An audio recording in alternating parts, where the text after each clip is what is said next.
Stop having expectations about your training. Your results do not have to upset you. Will you lift weights or do calisthenics if that means that you will not achieve the goals you wanted?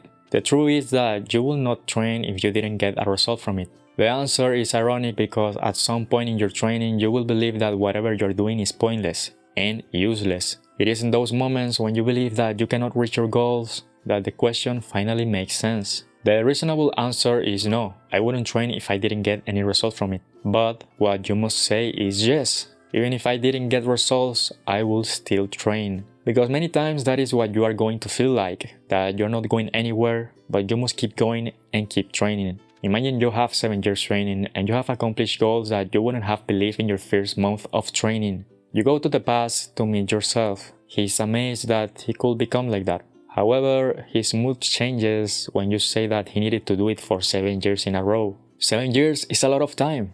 Despite the good things that he could be, he rather felt disappointed at the thought of training for 7 years in a row. Now he feels upset that he needs to spend so much time training. Well, he doesn't understand. He is in his first month. He doesn't enjoy training.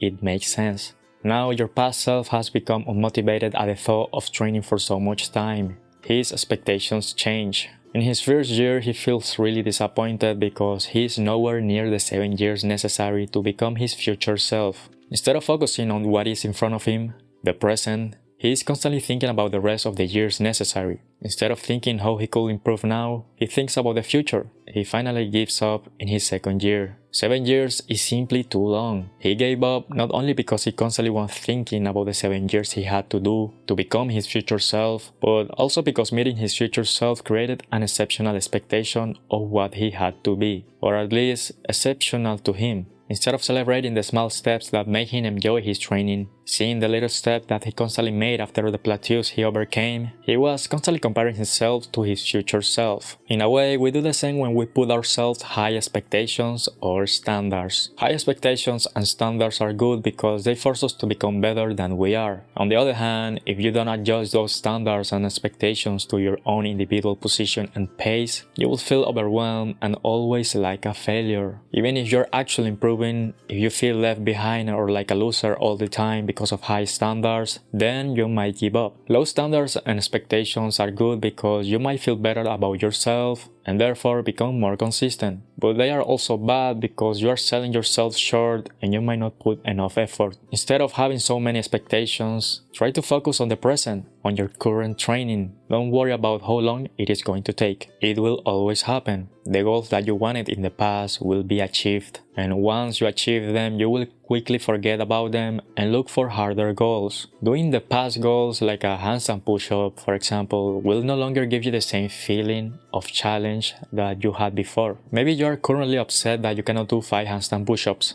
Give it some time and you will achieve it. Then, after a bit of time, you will be upset that you cannot do 10 handstand push-ups in a row. Instead of being upset, just keep training. Enjoy your little steps. Enjoy your training. That is how you become consistent. Stop having so many expectations about your training. Your results do not have to upset you.